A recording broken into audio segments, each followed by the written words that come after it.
Guys good morning. Friday morning நம்ம வீட்டு easy குழம்பு இதுதான் விடிஞ்சிருச்சு. ஸோ ரைஸ் ஊற வச்சாச்சு. இன்றைக்கி என்னென்னா புடலங்காயும் அண்டும் முள்ளங்கியும் வச்சு தான் நம்ம இன்றைக்கி ரெசிபி செய்ய போகிறோம். இது வந்து பிகினர்ஸ்க்காக தான் இன்றைக்கி லேர்னிங் தான்.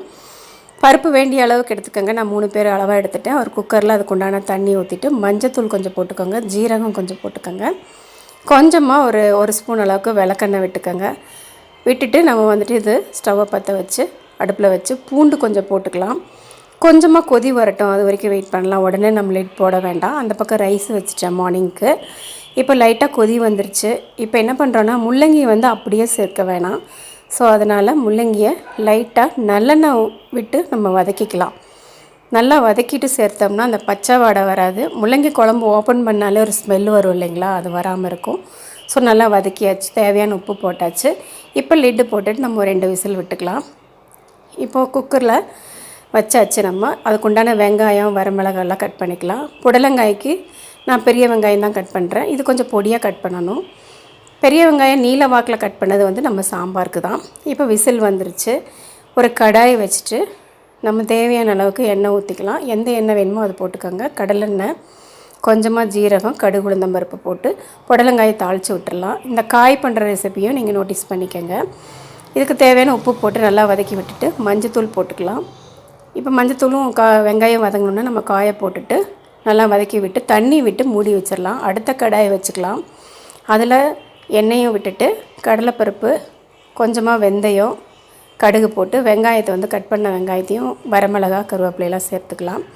இது நல்லா மேஸ் ஆனோடனே நம்ம என்ன பண்ணலான்னா புளியை சேர்த்துட்டு புளியை கொஞ்சம் கொதிக்க விடலாம்.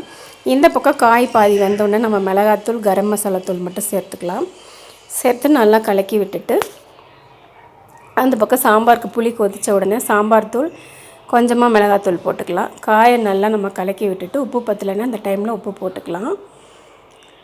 அந்த புளியும் அந்த மிளகாத்தூளெல்லாம் நல்லா பச்சை வாசம் போகிற வரைக்கும் கொதிக்கட்டும். காயை நம்ம லிட்டு வச்சு க்ளோஸ் பண்ணிக்கலாம். இப்போ அந்த பருப்பையும் முள்ளங்கி வெந்தது இருக்கு இல்லைங்களா, அதை எடுத்துகிட்டு அதில் விட்டுக்கலாம். ஒரு கொதி வரட்டும். சாம்பார் உடனே இறக்க வேணாம். காய் வந்துருச்சான்னு செக் பண்ணுறதுக்காக ஓப்பன் பண்ணியிருக்கேன்.